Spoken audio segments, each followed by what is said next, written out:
크루즈 요금에 포함된 사항은 무엇인가요?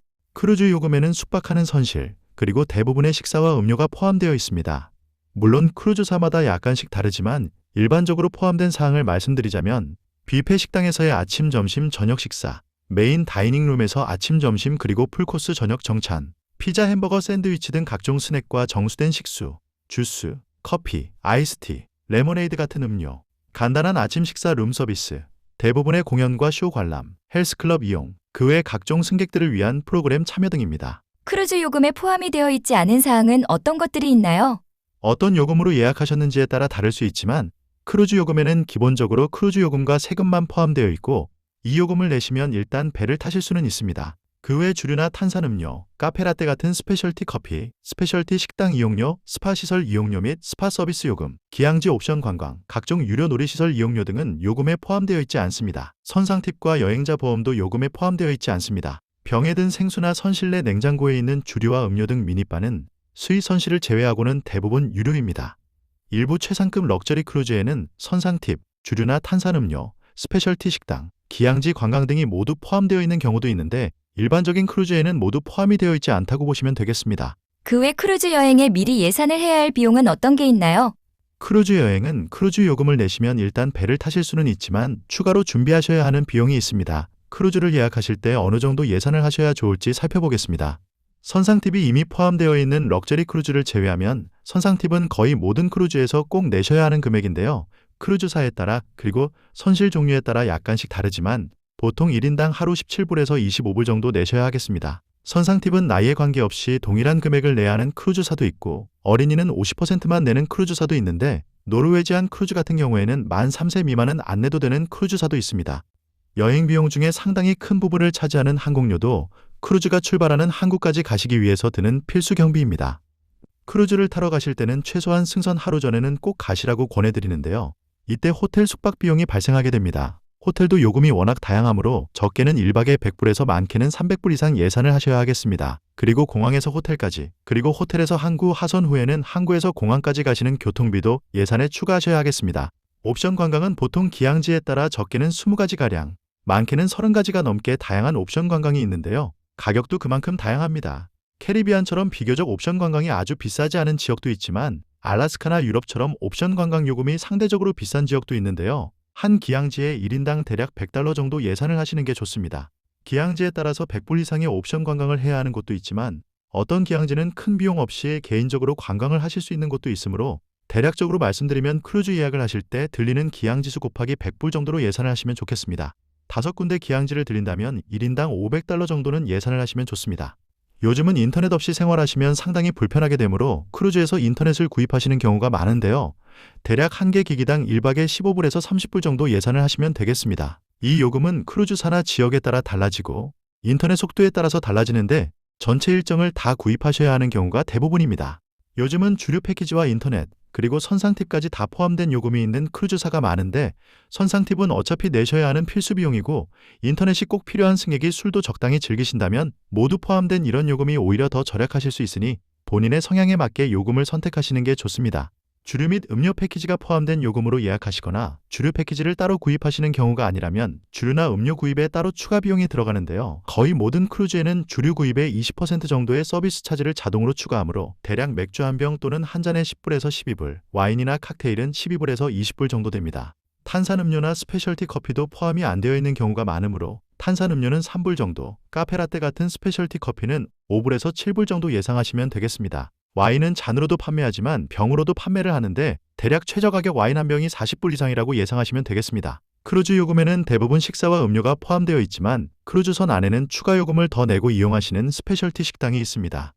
이용료는 대략 1인당 40불에서 60불 정도 되는데 일부 크루즈는 셰프 테이블 같이 1인당 150불에서 200불 이상 되는 더 비싼 스페셜티 식당이 있는 경우도 있습니다. 일부 식당은 이런 이용료는 없지만 주문한 음식값을 따로 내셔야 하는 경우도 있습니다. 또 오시아니아 크루즈나 버진 보이아지 같은 크루즈처럼 스페셜티 식당에 커버 차지는 따로 없는 크루즈도 있습니다. 이미 포함되어 있는 식사만 드시면 추가 비용이 들지 않지만 이런 스페셜티 식당을 한두 번 정도 이용하시면 1인당 40불에서 100불 정도의 추가 비용을 예상하셔야 하겠습니다. 스페셜티 식당도 몇 회 이용하는 패키지를 판매하기도 하는데 식사의 질이 중요하신 분들이라면 이 패키지를 구입하시면 조금 절약하실 수 있습니다. 스파 시설 이용은 하루 이용에 40불에서 80불 정도 하지만 전체 일정을 다 이용하는 이용권을 구입하시면 보통 7박에 300불에서 600불 정도 됩니다. 여기까지 말씀드린 모든 비용들을 감안해서 전체 크루즈 여행 비용을 예상하시면 좋겠습니다. 사실 크루즈 광고를 보시면 아주 저렴해 보이는 경우가 많지만 대부분의 크루즈는 올인클루시브 상품이 아니기 때문에 꽤 많은 추가 비용을 감안해서 준비하셔야 하겠습니다. 예를 들어 설명을 한번 드려보겠습니다. 미국 동부에 사는 두 분이 비수기에 시애틀 왕복 7박 알래스카 크루즈를 가신다면 대략 아래와 같은 예산을 하시는 게 좋습니다.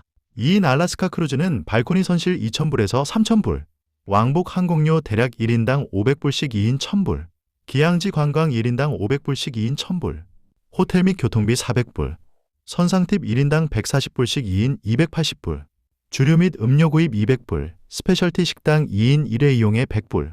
시애틀까지 가는 거리에 따라 항공료는 달라질 수 있고 성수기에 가시면 크루즈 요금이 더 올라가니까 그런 부분을 감안해서 대략적인 2인 총 비용은 최소 5,000불에서 6,000불 이상이 되겠습니다. 그러니 7박 크루즈 1인당 599불 또는 99만 원이라는 크루즈사의 흔한 광고에 너무 현혹되지 않으시는 게 좋겠습니다. 크루즈 선실은 어떤 종류가 있나요?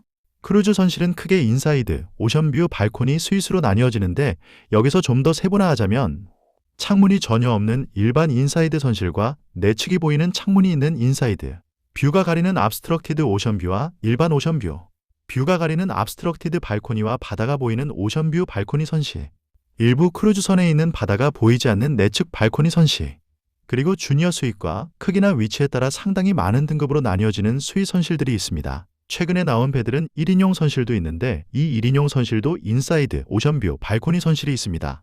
같은 크루즈사라도 배에 따라서 선실 구조나 크기가 다르기 때문에 일괄적으로 설명을 드리기는 어렵지만 대부분의 경우 같은 종류의 선실이라면 크기는 동일하다고 보시면 되겠습니다. 같은 종류의 선실이 등급이 다르고 가격이 다른 이유는 선실 위치가 다른 경우가 대부분입니다. 발코니 선실 같은 경우 선실 내 크기는 같지만 선실 밖의 발코니 크기가 더 큰 경우에 더 비싼 등급의 선실이 되는 경우도 있습니다.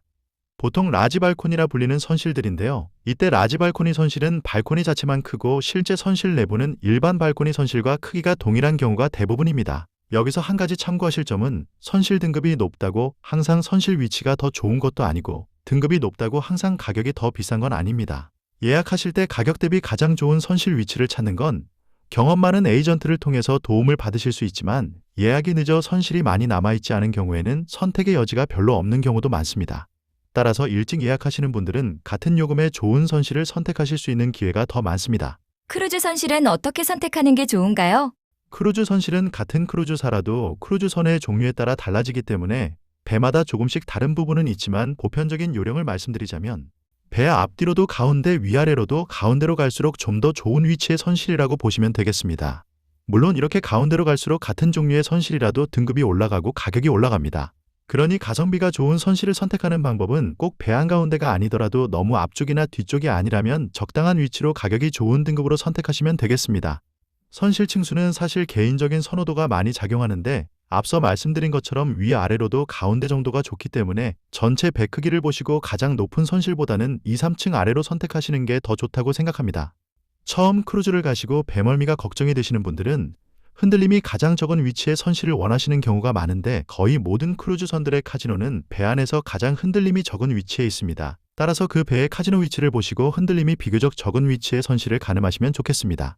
또 한 가지 고려하실 필요가 있는 건 선실 위아래 양옆이 다 선실인 게 좋습니다. 특히 선실 위에는 풀장이나 식당 등 다른 선실들이 있다면 피하시는 게 좋고 선실 아래에는 흡연구역이나 식당, 클럽이나 극장 등이 있다면 피하시는 게 좋겠습니다. 예전에는 크루즈선의 앞쪽과 가운데 그리고 뒤편 총 3군데의 엘리베이터가 있었는데 요즘 새로 나온 크루즈선들은 앞과 뒤 2군데만 엘리베이터가 있는 배들도 많이 있습니다. 엘리베이터 가까이에 선실이 있으면 소음이 많거나 승객들이 많이 지나다녀서 번잡하지 않을까 우려하시는 경우도 있는데 제 개인적인 경험으로는 가장 좋은 위치는 엘리베이터와 가까운 선실입니다. 물론 엘리베이터와 바로 붙어있는 선실은 피하시는 게 좋겠지만 엘리베이터에 가까울수록 선상 생활이 편해지기 때문에 저는 엘리베이터 최대한 가까운 선실을 추천드립니다.